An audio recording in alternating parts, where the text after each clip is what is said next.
Hello everybody, and welcome to a new episode of the Indie Diaries podcast, that's showing the human stories behind indie game development and what an indie diary we've got coming up today. This episode is going to be super special. I am Anthony L. Wolf, your loyal indie diarist as usual, and this indie diary is going to be with Jean Canellas from White Rabbit, the developers of that Gambit, a very popular metroidvania which I played some time ago that had a nice resurgence and a rebirth, I would say, like a phoenix when the Afterlife edition was launched all the way back in 2021, I believe. But I will say it during the course of the episode if I'm wrong here. I don't think I am, though.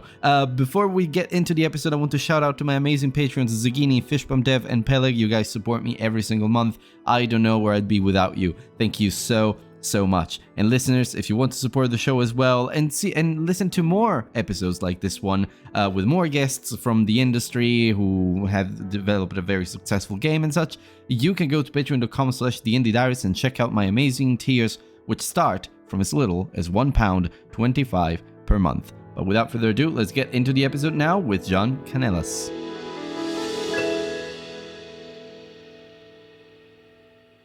All right, hello everyone. Welcome to a new episode of the Indie Diaries podcast. This is a special one, a very special one. I'm with Jean Canellas, I suppose, who's one of the co-founders of White Rabbit games, if I remember right.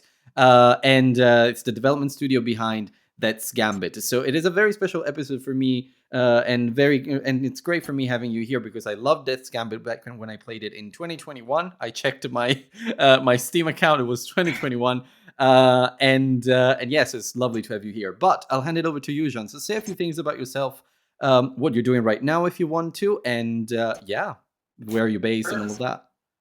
I'm a game developer, game designer, game programmer. I basically started by making a game called Death's Gambit, which I started when I was in college. I did a little bit of work before that at a mobile game studio called Backflip Studios in Colorado while I was in college as well. And I've kind of just been making games since I was a kid, since I was in high school and middle school. And just like freeware games online. Okay, freeware, yeah. After 7 to 8 long years of development on Death's Gambit, I joined the Deltarune team, and I worked on Chapter 2 officially, and I can't say anything more than that as to what I'm doing right now.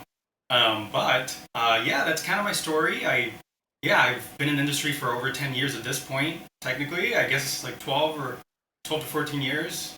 Which is a lot for being only 33 years old. I guess I was thinking about that the other day, but yeah, that's kind of me. There's a lot more to it, but yeah.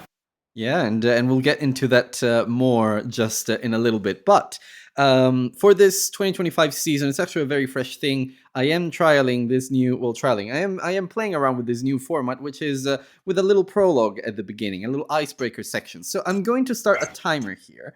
We're gonna make it fun. But we're gonna do a little 60-second segment in which I ask you some questions, and you can try to answer as many as you want. There's no points, there's no score, there's no reward at the end. Although maybe I could implement something like that. But yeah, I'd say let's do it. So they're very lightweight questions. There isn't one that I'd say is too deep. So yeah, if you're ready, we can start. I'm ready. I'm excited. Perfect. Okay, so I'm gonna start the timer now. I'm gonna say the first question and then start the timer. So, you mentioned you were working on games since you were a child, really, since your childhood. What's the first game you ever fell in love with? Probably Super Mario World. Okay. Super Nintendo games. My brother forced me to play Super Metroid. I would say those two. Okay. My older brother. Yeah, so I would say I'll start with Super Mario World. Okay, perfect. Yeah, that's good. Okay, if you could only play one genre for the rest of your life, what would it be? Probably Metroidvanias. Yeah. Okay, well, that makes sense. I would say. RPGs close second. Okay. And action RPGs close third. Okay. What's the most underrated game everyone needs to play? Oh my god. Humaniki. Oh, that's a good one. I know Humaniki. That's true. I know you, Maniki. Actually, there's one member of the audience who will actually be very happy about this. Right. Well, we did 3 questions out of like 9, but that's fine. But yeah, some interesting answers there. Anyway, Super Mario World and of course Metroidvanias. I mean that makes a Yeah. lot of sense. So yeah, but now we can slow down. We can relax a little bit and just take some more time A to little bit more time. answer questions. Yeah. We have a good 40 minutes or so to go through them all, so we can just Okay. take our time really. All right. So well. You mentioned that Super Mario World was maybe the first game you ever fell in love with. You also mentioned that you've been developing games since a very young age. But what would you say is your first earliest memory that has to do with video games in general? I mean, I'd have to go even younger. I Uh-huh. remember when I was maybe like 3 or 4, they gave me an NES controller and Okay. told me I was playing, but it was actually my brother and my sister playing. They were both older than me. I also played games. That's Okay. probably my earliest memories. I thought I was playing NES games really, really well, but actually, I was done playing, which I think is kind of common. They do that for a lot of kids. Yeah. Uh-huh. Um, A lot of older brothers do that. Yeah. yeah. I mean, as you can tell, I grew up in a family of people who already had consoles, so I grew up with like every console basically that they all passed down to me. And so Okay. when I was growing up, I had like a big stack of games that my brother had when he went to college, Uh-huh. and I would just go through them, but yeah, I would say that's my earliest memory. Probably like I don't know, probably like the original like again probably the original Mario or like maybe the original like Metroid or Castlevania or like Uh-huh. there's some like I don't know some sports baseball games that we had for NES stuff like that. Yeah. All kinds Okay. of stuff. Yeah, there's so many. I think Contra as well. I don't know. Contra. Yeah, Okay. those are the earliest memories, Mhm. But Yeah. the Yeah. stuff that really made me fall in love was a little bit later. The Super Nintendo and N64 was kind of as I was growing up is when I kind of formed my own opinion and my own personality of like what I really like. Yeah, Okay. Yeah, well, yeah, then the N64 was about the year that I was around the year that I was born, I believe. I don't remember the exact release date, but I was born in '95. yeah, So we're not really that far apart. I mean, just about yeah. 4 years. So yeah, but my first console was the PlayStation, just the first PlayStation. I, So I my cousin had it, so I played on his. The first thing I played on that was Crash and Final uh-huh. Fantasy 9, Oh, and okay. um, and my brother. I watched my brother play Metal Gear Solid 1 completely. And Oh. those are some of my formative memories. I mean, he was. This is totally unrelated, but I'll never forget him playing Metal Gear Solid 1, being in love with it, and then wanting to play Metal Gear Solid 2 with me, seeing how Uh-huh. long the cutscenes were, and we're like, you can have the CD. And I was like, sure, and I loved it. I loved the game. But my brother just wanted the game to immediately get to the gameplay, and he's like, if there's any game that's not gameplay, he's out. And that Interesting. kind of informed me as a game designer that that gameplay is king. And Uh-huh. if my brother is like, f this, I'm out, then I need to make sure that the like I'm reaching enough of an audience. I'm not Mhm. for me pacing is super important in games just Yeah. because of that. Because I don't want people to be like, okay, I'm out. I, Yeah. I like that. I think there's a great point in that one, and also, I mean, it's something that as a writer I resonate with because I hear it all the time. Like you always, when you write, especially, and you will know this because I think you helped come up with the story. If it wasn't even yours altogether, Mhm. but when you write, you always have that one person in mind. When you create something, you always have that one Yeah. ideal Yeah. user in mind. And I think for you, maybe it's your brother. Like if my brother would say "f this," then this game probably isn't good. So yeah, it could be that. Yeah. Um, Yes. mhm. Yeah. I think eventually I steered more into my own direction because even with Death's Gambit, my brother found it too difficult. Oh, Um, okay. at this point, I had to steer away as a game designer because most of the games he plays, they have to have a gun now for him. He doesn't have Okay. enough time. He has kids and all this. So, Uh, so he liked Castlevania back in the day, and he still likes Death's Gambit, but he couldn't beat it. It got to a point where it was like, this is so hard. yeah, yeah. Dark Souls he likes Dark Souls, but he also finds it too hard for him. So yeah, okay. I steered more in my own direction, I guess. Yeah.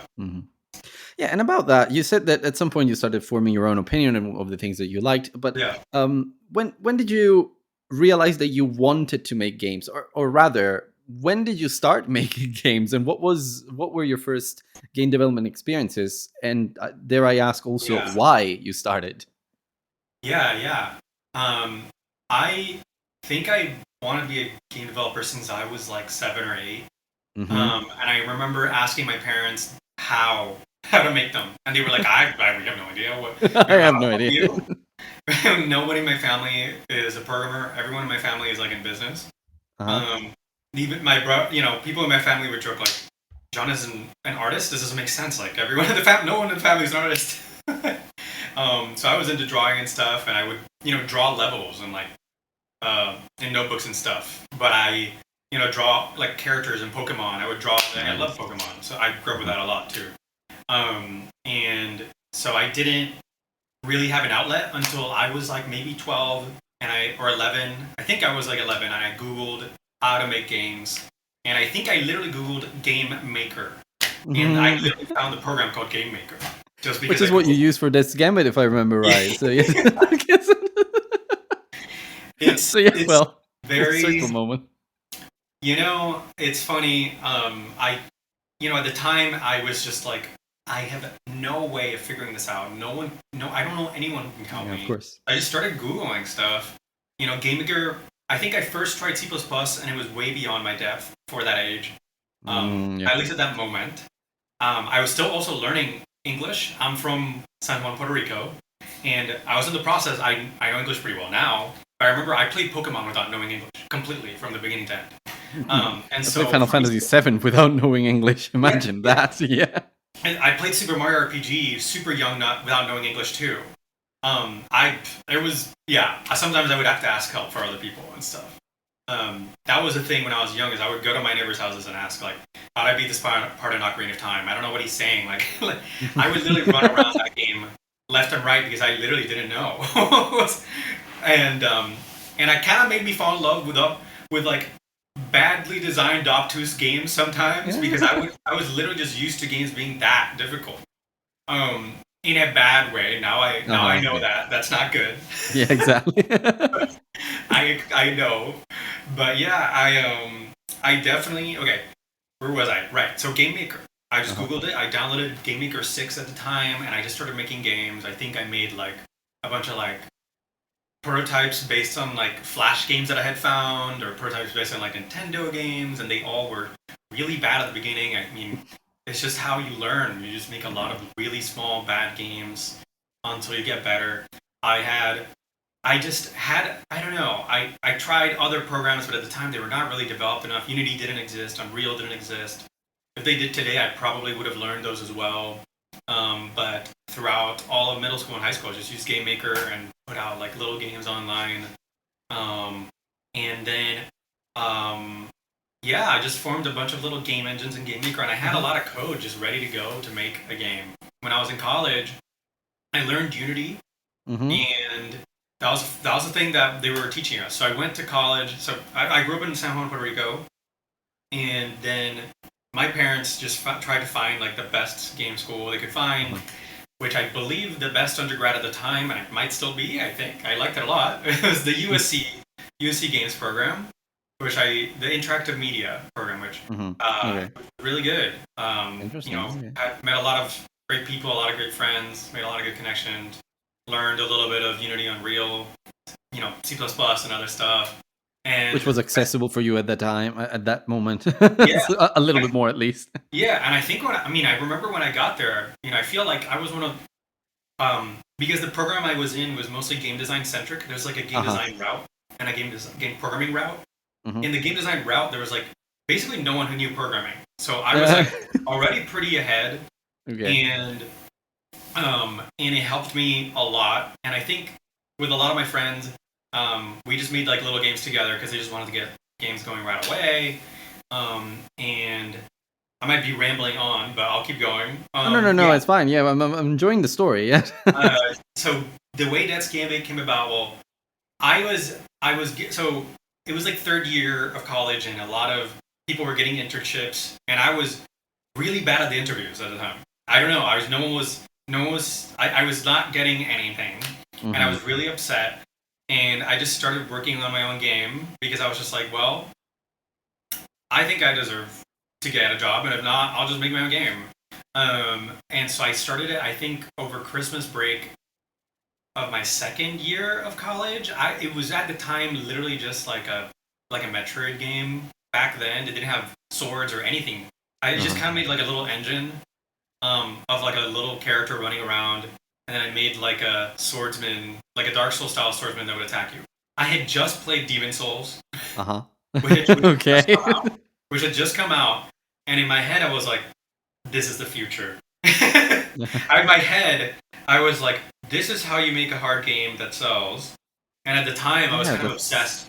You saw that. I mean, you predicted that, actually, because Dark Souls became a huge franchise then.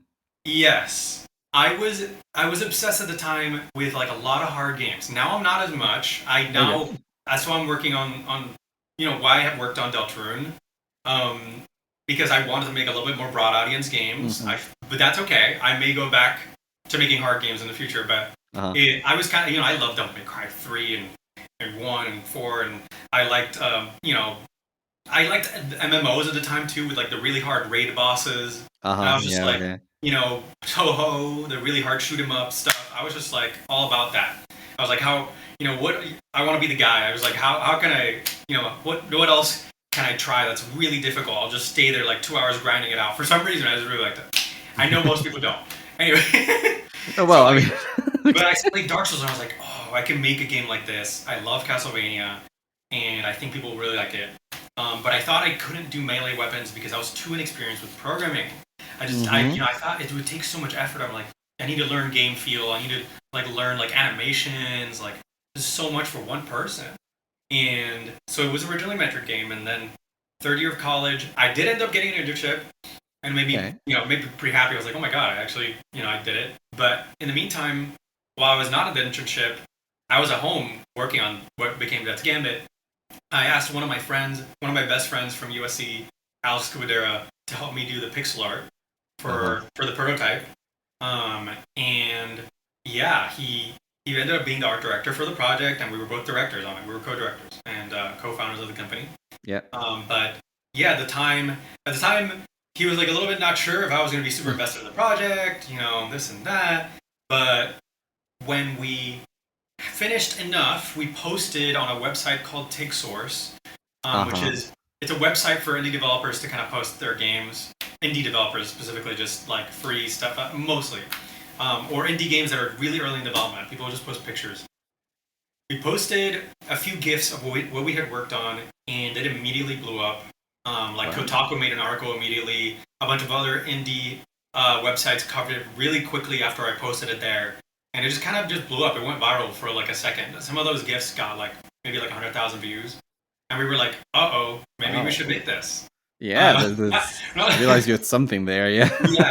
Yeah. And I think, in the TigSource forum post, we posted some like really like way too ambitious things. Like, we want to have like climbable Shadow Colossus monsters. We want to have like really emotional moments. Like, I think like Spec Ops The Line, which at the time had just come out, and we were like, wow, that game was really weird and like really like subversive. Like, we want to have like, it was way too much.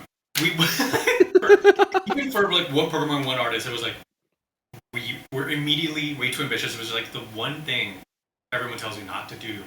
Overscope. But in my head I was like, if we aren't ambitious enough, we won't be seen, or we won't sell enough. I don't know. We did end up being successful, and I don't think I can talk about sales, but we at least made our money back. I won't really say more than that. I would say we were successful. Okay. And we might still make more ports. I can't really talk about that, but it's still something that is going to continue to be seen by people, and I'm happy with how it turned out.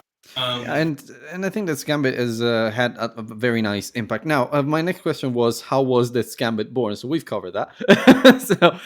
All of the beginning. But Yeah. also, I read somewhere that it started like as a Google Docs of boss ideas or something like that. Well, So- and I do want to say originally there's been two releases for That's Gambit, and the first uh-huh. one, did have a lot of problems, and because Yeah. of that, Mhm. I was like, I'm not gonna stop until this is the game that it needs to be, and I Uh-huh. want to say that clearly. I'm very proud of the state that it's in today.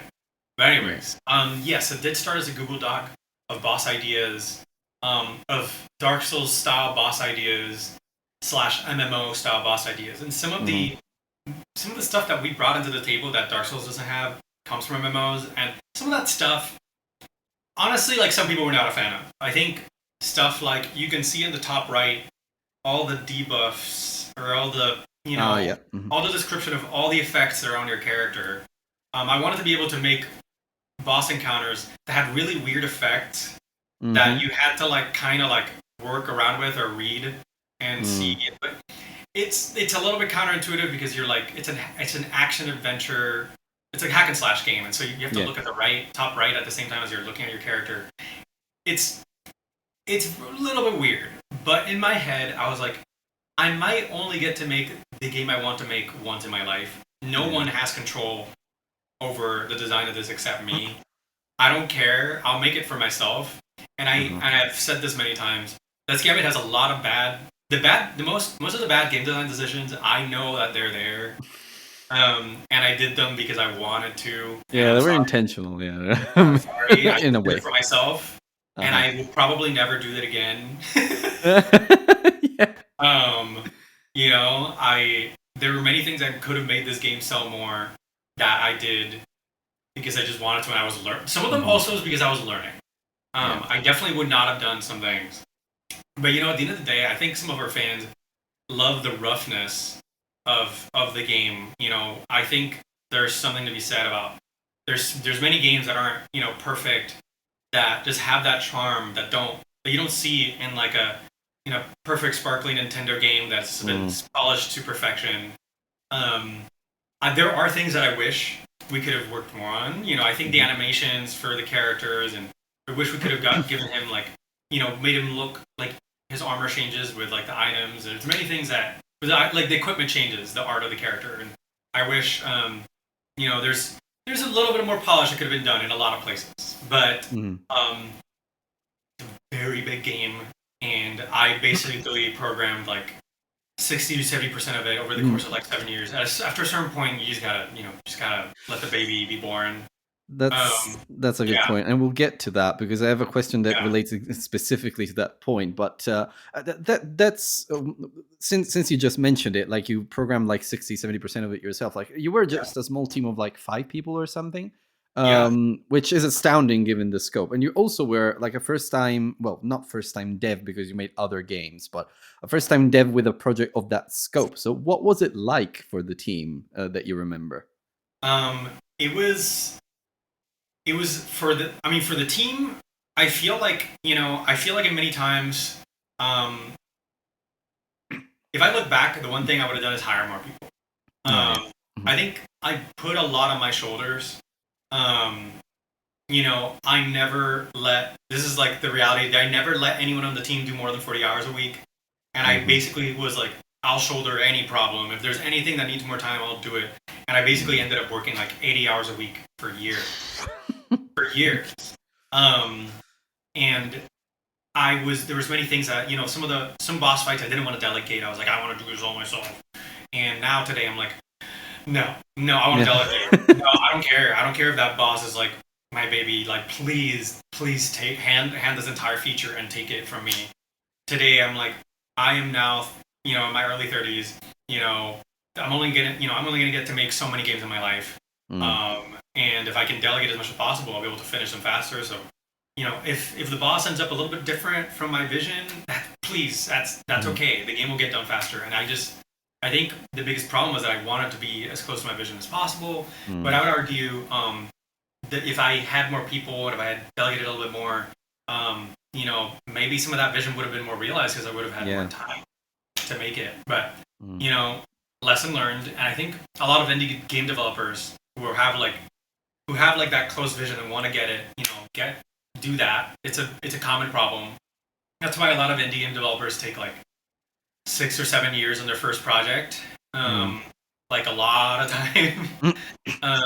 And so my biggest goal on my next project, that I direct would be to take less time, but also, make sure that it's a game that, I think, I can't say really stuff that I've worked on. I've worked on different prototypes, and I in the shadows. But some of those like game ideas are honestly way easier to make than Death's Gambit, and so I think all of it takes is being able to know like, how do I explain this?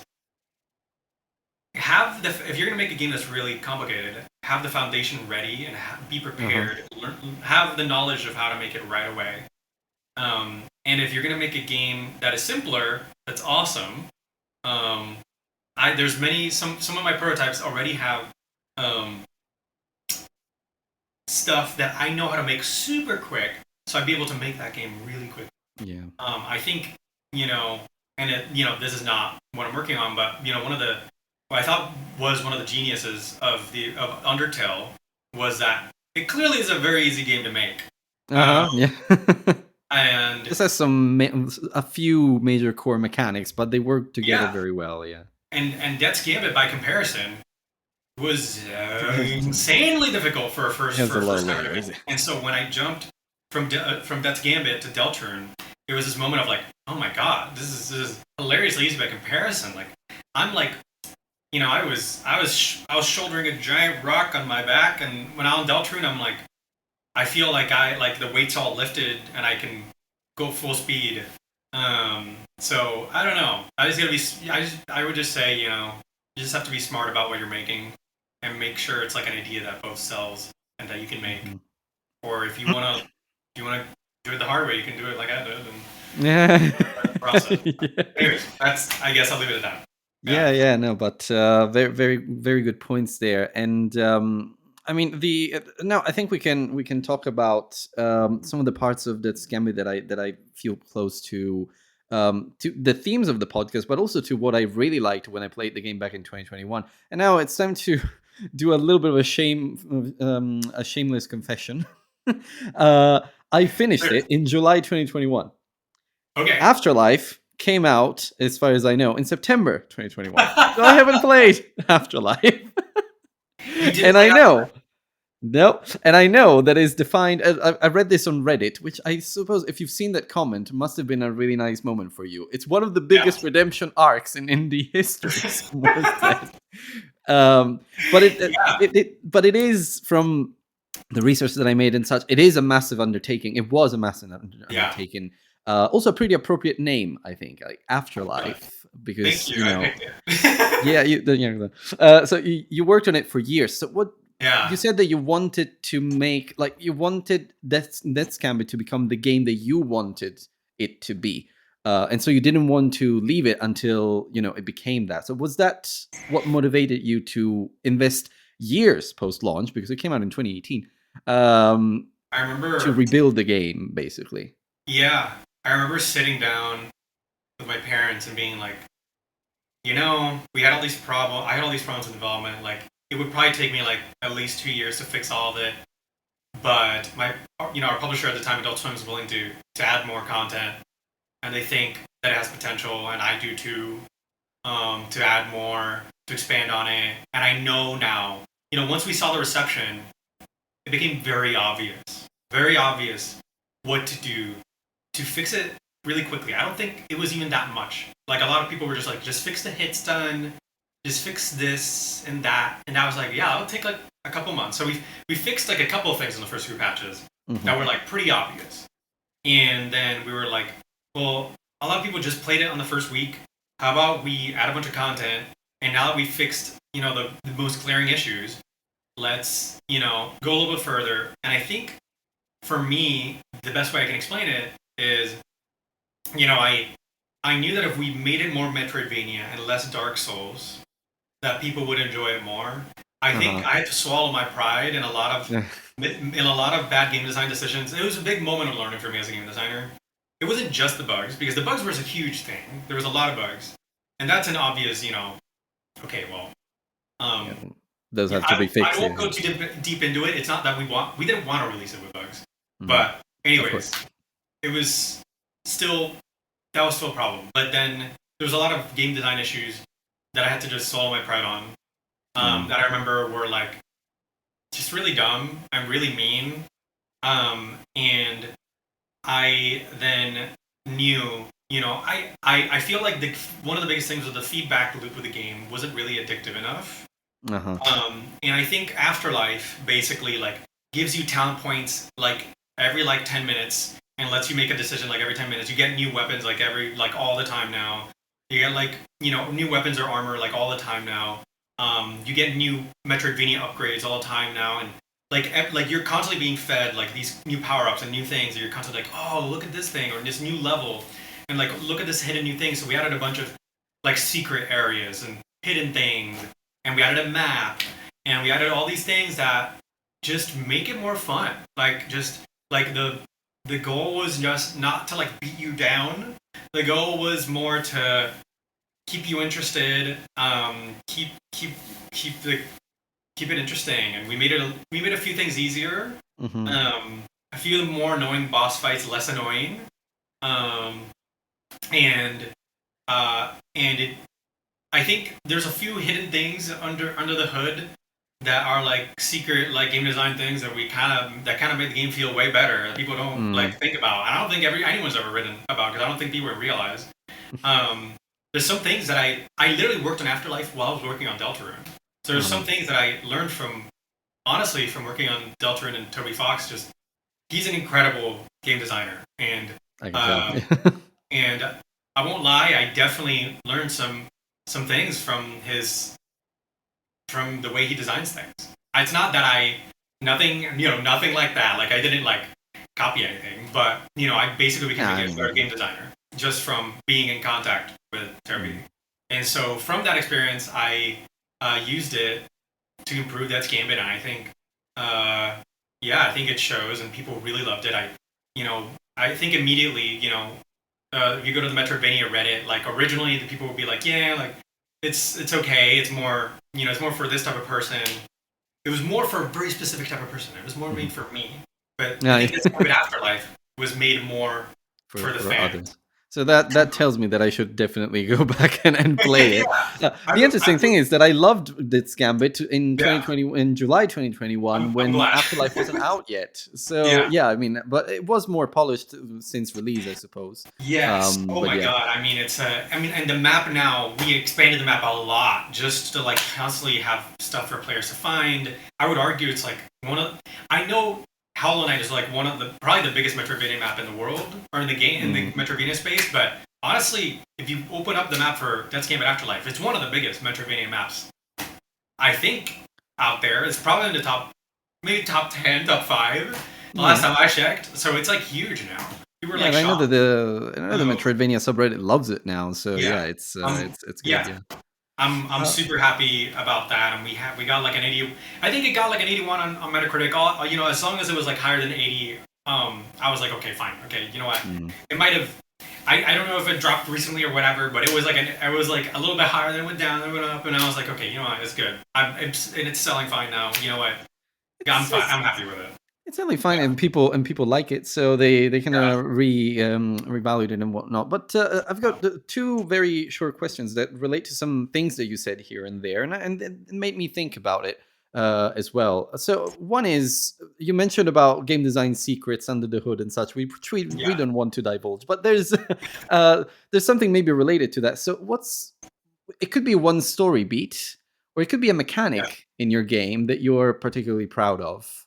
And why in That's Gambit? Man, I mean, I just, I don't think most people care about this one. It's not anything under the hood. But one of the things that I really wanted to make was being able to refight the bosses and have them have new mechanics and have them, drop new items and be able to kind of choose your own difficulty throughout the game. If you wanted to fight something easy or hard, you could go back and level up fighting something easy or hard, and the level up system in the game allows it so like you can eventually over level basically freaking anything. Yeah. And I think now Afterlife specifically is more like a game where you can truly make it as easy or hard as you want. And the original Death's Gambit was very rough, was very like very punishing, and now I think I really just wanted to be able to make optional stuff that was like really silly, and that's the stuff that I loved. It's just being able to make stuff for myself that was just really silly in this game specifically. I think anything else that I'm really proud of that's not just like a me thing.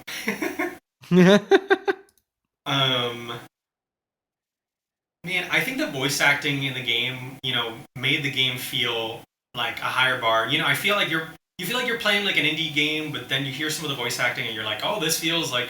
I think that's what makes it's weirdly what makes it feel like it pushes people to continue playing the game, or pushes the people to feel like this is not just a one person project. This was made by a team.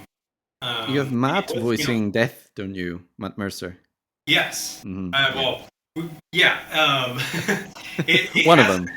Yeah, it has a great cast, and I would say recording the voice lines for the game was probably some of the most fun days working on it. It was super fun, great. super funny, and yeah. I don't know what other features. I mean, I think there are some. I'll talk about one under the hood thing that no one's ever realized. Fine, I'll just do it. There are some in Afterlife. There are some bosses that change the non-heroic versions of the bosses, the non-rematch versions. They change a tiny bit if you've died like 10 times in ways that you will never be able to notice, that make it a tiny bit easier. And I think it basically made it so that, and it's not all of them, it's only a few specific bosses that like maybe the AI waits a little bit more between an attack. Maybe the AI shoots at the easier attacks a little bit more. And some of those things no one will ever figure out or ever find, especially not the hardcore players, because it doesn't change, really, if you don't die a bunch of times. And I think a lot of players find that really controversial. It's supposed to be hard. It's never supposed to change. I feel like no one's ever realized, so it's good. Yeah, exactly. I don't remember if I was wondering about this Gambit also, because I don't know if it was present in the version that I played, but I have been wondering about some Souls-like games or other games that like try to make difficulty their main thing. If dying more to bosses makes them easier. A lot of famous games do that, and no one ever realized.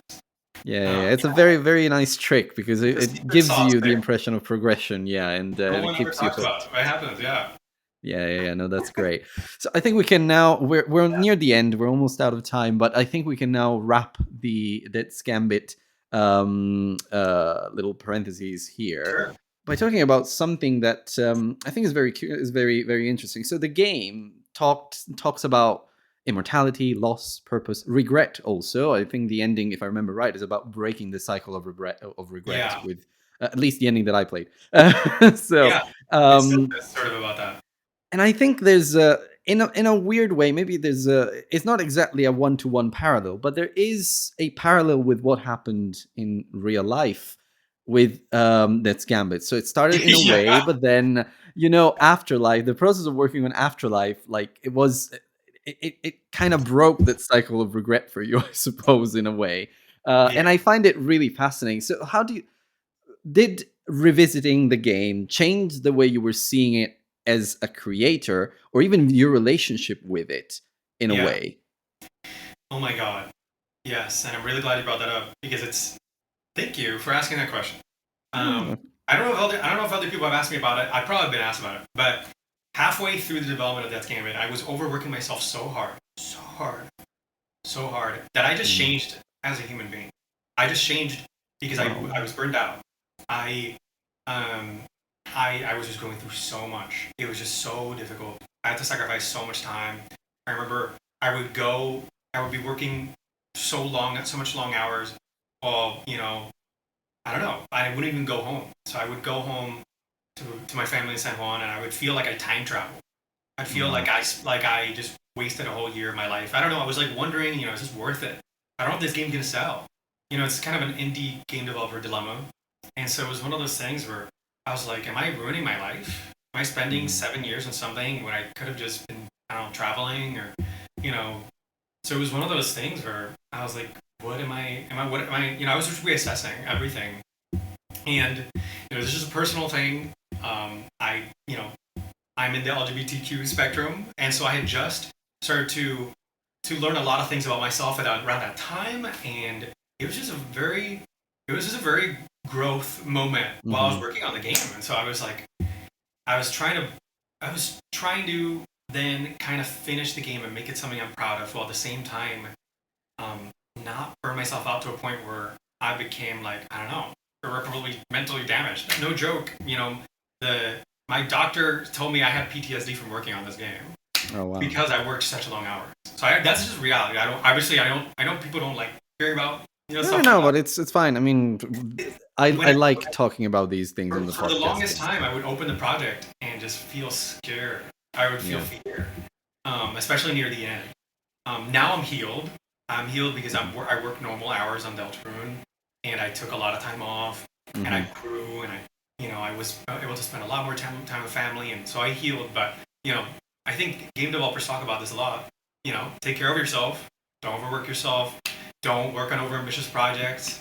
But the truth is, you can't go for man, and I did, and that's great. But yeah, that's what the story kind of like was leading towards. And the last thing I'll say was, I remember the story about. I don't think I ever was able to accomplish making the story hit the beats that I wanted it to, because I wanted to make the story about something that really didn't make sense. The themes that I wanted to hit didn't make sense with what the story of the game was. So we made the themes a little bit different in Afterlife. But the theme of regret came from the fact that I had met a lot of auteur game designers while I was at USC, including one of them, Genova Chen, the creator of Journey. And I remember him saying, like, along the lines of, like, he wanted his life to be remembered. He wanted to work so hard and make such amazing games that he just wanted to be a part of history. And in my head, I was like, yeah, that's what I want to do. And then halfway through this Gambit, I was like, no, I don't care. Like, halfway through this Gambit, I was like, I don't care if my name is in a history book. I want to be able to live a life well lived and still, work on cool games. And that was kind of like where I got to. Yeah. That's really very, very powerful realization. And I think, unfortunately, it is the reality of the industry, especially now, all the layoffs, they're definitely not going to make things any easier. I mean, a lot of developers just work themselves very hard and they burn out. And unfortunately, with crunch, it is a harsh reality in the industry. But it doesn't mean that it has to be that way. And in fact, do take care of yourselves if you're listening to this, because Jean here has a very, very powerful point. So yeah. And now for the core of the episode, like the core of the podcast, the question that I ask everyone on the show, and they always give me very interesting answers. So, why are you a game developer, John? What drives you forward? When I was young, I was like, man, I don't really like working. So if I'm gonna work on something, let it be something that is fun. And I find making games really, really fun. Like, it's just, that's why, I could at the time work those long hours. Now I don't, obviously, and to be clear, I don't. And I haven't for years. But yeah, that's why. It's because I love it. There's just something about, like, the idea that someone's gonna, play it, and and then I see people's reactions to it. It's really fun. It's really fun feedback loop, getting responses from fans, posting stuff on social media and seeing how people react, and seeing people, making people happy, making people think about, the stories that you make. Sometimes, some of the stuff that's in my head, the only way I can take it out is by putting it into art. And so I love it. that is why I make the games. Why I make games, yeah.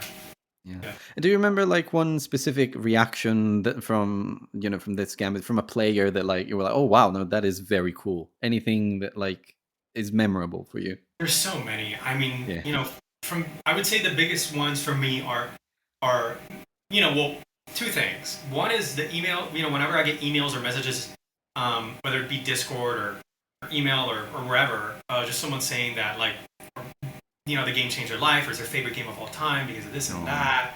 And I still do, and I made an anniversary video for That's Gambit Afterlife like 2 years ago or 3 years ago, and all the comments on that melted my heart away. It's like incredible reactions of people who find it like their favorite hidden gem or their favorite game ever. So that's my favorite for sure. There's just comments from like, I don't know, whether it be someone like 12 years old who played the game and who was like, these are my favorite characters, this is my favorite music, this is my favorite this and that. That's amazing. In terms of videos, watching videos of people doing insane runs of the game that are insanely difficult. Speedrunners, I suppose they will do a lot of that stuff. Yeah. Yeah, seeing people's react. We made us like a cutscene in the game that's like impossible to find unless you speedrun the game and like hack through it. And people found it, and then when people found that, it was so the reactions were like, oh my god, no way. Like, because it references certain speedrunners in the cutscene, and there's like a few. It mentions AGDQ in the cutscene as well. Right. Okay. And I think the best moment actually was people figuring out how to get to the secret boss in Afterlife. There's a secret boss that takes an insurmountable amount of effort, and it took like the whole community like 3 or 4 days working together to unlock it. And then once they unlocked it, I like patched the game with the boss in it. And watching the whole process, that was awesome. I love like the community puzzle or something, which reminds me of. I think there's something similar in Animal Well. I haven't played it yet, but I've heard that there's something similar in Animal Well where like the only way to solve some puzzles is by working with others. So yeah. It helped promote the game. It helped keep the fan community engaged for a long time. It was awesome. Mm-hmm. Yeah. Okay. Well, and finally, the last question is for me, and then we can wrap it up. Well, we've been talking about, immortality, purpose, regret, and such. If this were, I know this, the Indie Diarist is all about, diaries, stories, people, and such. So the theme of the diaries comes up pretty often during episodes, even indirectly or not. So if this were your final diary entry, what's one message you would leave for players or for developers? Your choice. Final diary entry. Oh my god. No, this is too difficult. You don't have to answer that. Yeah, it's fine. If we were talking about, spending a cycle of regrets, just make sure you're, keep your priorities straight and work towards things that make you happy. How's that? Yeah. I like that. That's a perfect way to end this episode. I think it captures all the themes really well. All right. Well, thank you, Jean. It's been beautiful talking to you. Thank you so much for agreeing to be on the show. Loved it. I will definitely go and play That's Gambit Afterlife because now you got me curious. And I hear that final boss is a really good one. Like, people love it. I don't know anything about it. I haven't seen screenshots, so I won't spoil it for myself. I'll just go and play it.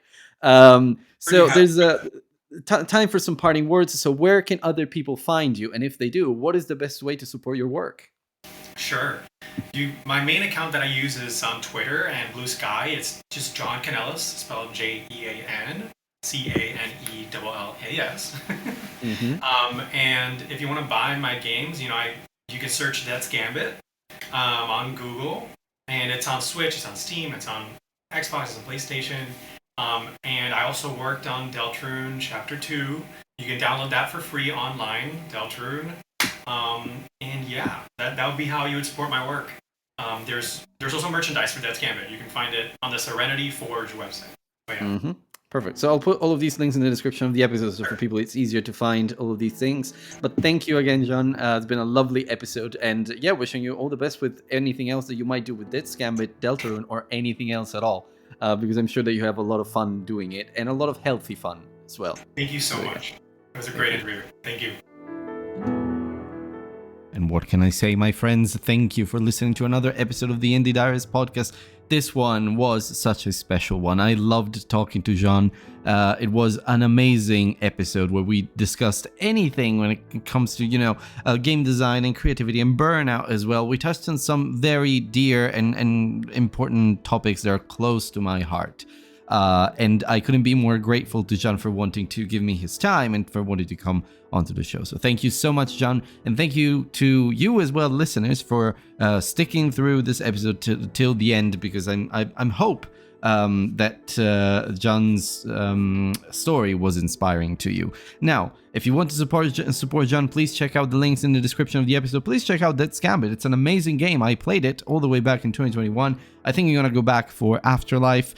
Maybe even bring it on the YouTube channel for the Indie Diaries. Who knows? Might be a nice one to just play live and rediscover with you guys. But in the meantime, you can follow the show on everywhere you get podcasts. You can leave a rating on most podcasting platforms, but also you can follow me on social media on Threads, Bluesky. I'm not really that active on Twitter anymore. You can also join the Discord server. You can find all of these links in the description of the episode, and also on my website, theindiediarist.com. Other than that, if you're an indie game developer yourself, please get in touch, because I will always have space to help people from the indie game development community have their story heard. So I'll speak to you next time. Thank you so much.